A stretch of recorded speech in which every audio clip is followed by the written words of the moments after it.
नमस्कार, आप देख रहे हैं न्यूज डीएनए इंडिया। अब होगा खबरों का डीएनए। आज युवक कांग्रेस विधानसभा अध्यक्ष विष्णु गुर्जर के नेतृत्व में ब्यावरा विधायक श्री रामचंद्र दांगी जी की उपस्थिति में देश के प्रधानमंत्री नरेंद्र मोदी के जन्मदिवस को राष्ट्रीय बेरोजगारी दिवस के रूप में मनाया। ब्यावरा विधायक श्री रामचंद्र जी के द्वारा कहा गया कि देश के प्रधानमंत्री नरेंद्र मोदी ने 2014 में देश के युवाओं को 2 करोड़ नौकरियां प्रतिवर्ष देने का वादा किया था, लेकिन देश में लगातार युवा बेरोजगार हो रहे हैं। कार्यकर्ताओं द्वारा विधायक दांगी जी के साथ मिलकर सब्जी बेचकर प्रदर्शन किया। वही कार्यक्रम में ब्यावरा विधायक रामचंद्र दांगी, पूर्व नगरपालिका अध्यक्ष डॉक्टर भारत वर्मा, ब्लॉक कांग्रेस अध्यक्ष महेंद्र यादव, ब्लॉक कांग्रेस गदिया ब्लॉक अध्यक्ष गोपाल बना, एनएसयूआई जिला अध्यक्ष राहुल सिंह दांगी सहित कार्यकर्ता उपस्थित रहे।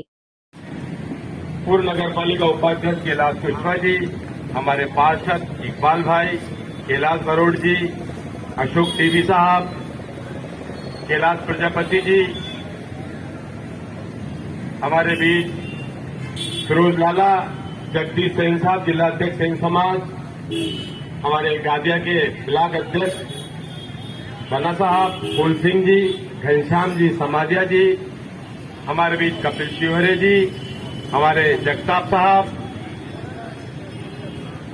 हमारे अर्पित शर्मा जी, 12 वाले हमारे शिव जी, और इन कमलेश जी, हमारे पूर्व पार्षद गोविंद पटेल साहब, और इस युवक कांग्रेस को हमेशा करुणाई देने वाले, युवक कांग्रेस को जीवित रखने वाले हमारे विष्णु खटाना जी, हमारे राहुल दांगी जी, और पत्रकार महोदय हमारे कुशवाहा जी, मांगीलाल जी, और समस्त साथियों, दोस्तों, 140 करोड़ लोग और इस देश के अंदर बेरोजगारी ने एक भयावह रूप ले रखा है। अभी आपने 1 महीने पहले पढ़ा होगा कि नरसिंहगढ़ में एक लड़का 6 महीने से पुलिस की और मिलिट्री की भर्ती होने के लिए लगातार रात दिन अभ्यास कर रहा था, लेकिन जब सरकार ने कोई वांट नहीं निकाली, कोई वैकेंसी नहीं निकाली, तो उस लड़के ने आत्महत्या कर ली। इस कोरोना काल के अंदर कम से कम 2.5-3 करोड़ लोग तंग आके अपने घरों पे बैठे हैं। जो ट्रक वाले ड्राइवर लोग थे, आज ब्यावरे के अंदर नए 500 ठेले नए बन गए, हाट ठेले।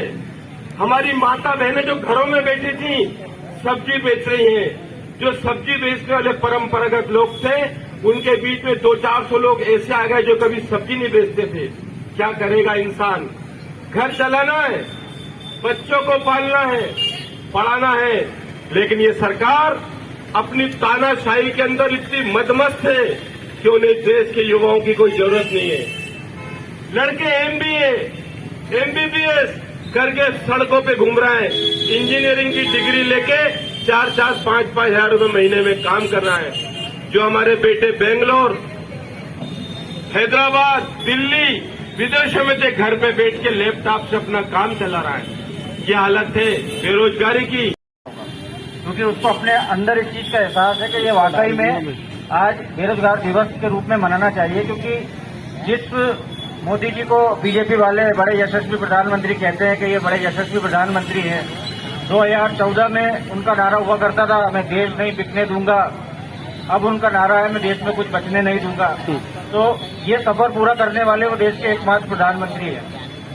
बिकने नहीं दूंगा से लेके देश में कुछ बचने नहीं दूंगा तक का सफर उन्होंने आज ये तय किया है। 71 साल के वो हो गए हैं, लेकिन 70 साल में कांग्रेस ने जितना कुछ इस देश को दिया था, जितना कुछ बनाया था, उन सभी संस्थानों को वो बेच चुके हैं। बचे कुचे जो हैं वो बेचने की प्रोसेस में है।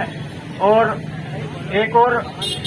उनकी एक और सबसे बड़ी उपलब्धि ये है, जो देश में 70 सालों में जो भाईचारा कांग्रेस ने कायम किया था, उसको वो भी पूरी तरह से तहस नहस कर चुके हैं। तो ऐसे यशस्वी वो इन कामों में जरूर हैं, तो यशस्वी कहना तो मेरे हिसाब से सही नहीं होगा, लेकिन इन सब कामों में वो यशस्वी हैं और शायद वो आगे भी और इस यशस्वत को बढ़ाए।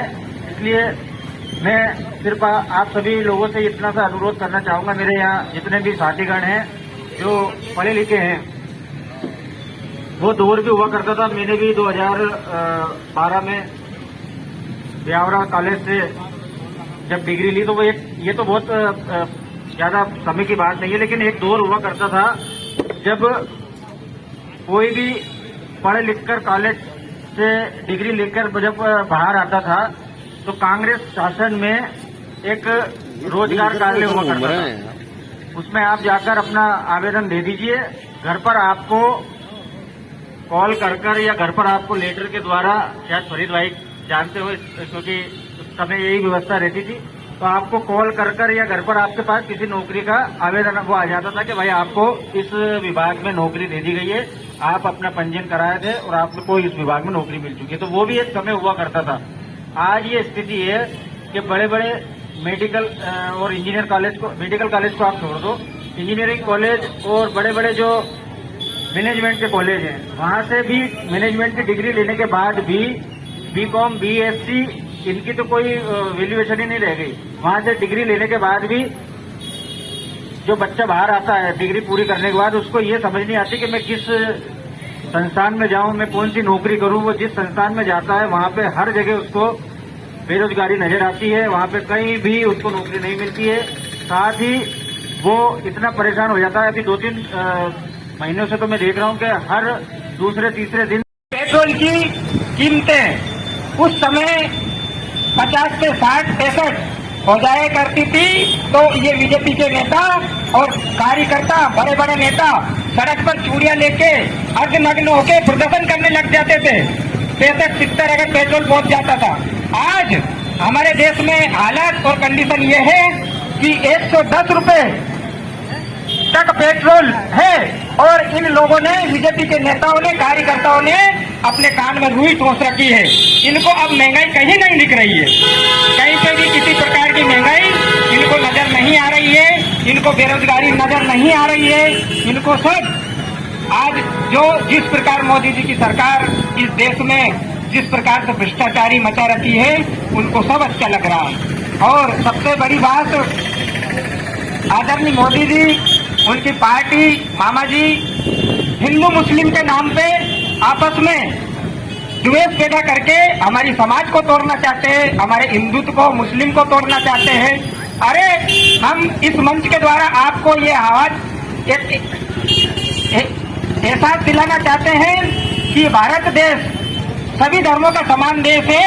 इसमें ना हिंदू, ना मुस्लिम, ना पंजाबी, ना सिख, ईसाई, सभी धर्म एक समान है। और कांग्रेस पार्टी की हमेशा नीति रही है कि हमारे भारत में सभी धर्म एक साथ मिलकर कार्य करते हैं और करते रहेंगे। और इन लोगों की जो नीति है, ये हिंदुओं को भड़काते हैं, मुसलमानों को भड़काते हैं, आपस में द्वेष भावना पैदा करके आपस में उपजाऊ और दंगा, आंदोलन, ऐसी भावना ये पैदा करके और वोट बटोरने की राजनीति करते हैं। साथियों, मैं अपनी ओर से एक निवेदन कर रहा हूं कि जो ये बीजेपी है, ये सिर्फ और सिर्फ राजनीति की भूखी है, क्योंकि ये लगभग 70 सालों से भूखे थे। अभी तक इन्होंने राजनीति और पैसे का स्वाद नहीं चखा था और अब इनके पास समय बिल्कुल नहीं है। ये लगभग ये चुनाव है, ये आखिरी चुनाव है, जनता बिल्कुल समझ चुकी है और ये इनका अंत है। आदरणीय मामा जी का भी अंत है और मोदी जी का भी अंत है। इनको जाना है और जाना पड़ेगा। ये हमारे प्रदेश की और देश की जनता और युवा सभी इनको अपने राजनीति के सिंहासन से उखाड़ कर फेंकेगी। और आदरणीय हमारे राहुल गांधी जी राष्ट्रीय अध्यक्ष और प्रदेश अध्यक्ष, आदरणीय हमारे कमलनाथ जी, आदरणीय हमारे बाबा साहब, इनके आज मजबूत कर हमारे समस्त कार्यकर्ता सब संगठन से एक साथ होकर हम ऐसे ही धरना, प्रदर्शन, आंदोलन इस सरकार के खिलाफ करते रहेंगे। जय हिंद, जय भारत, जय युवक कांग्रेस। बहुत बहुत धन्यवाद लखन भैया। अब मैं इस कार्यक्रम को आगे बढ़ाते हुए भाई अंकित दांगी, जो कि हमारे NSUI के साथी है, उनसे निवेदन करूंगा कि वो मंच पर आकर अपनी बात करें। धन्यवाद राहुल भैया।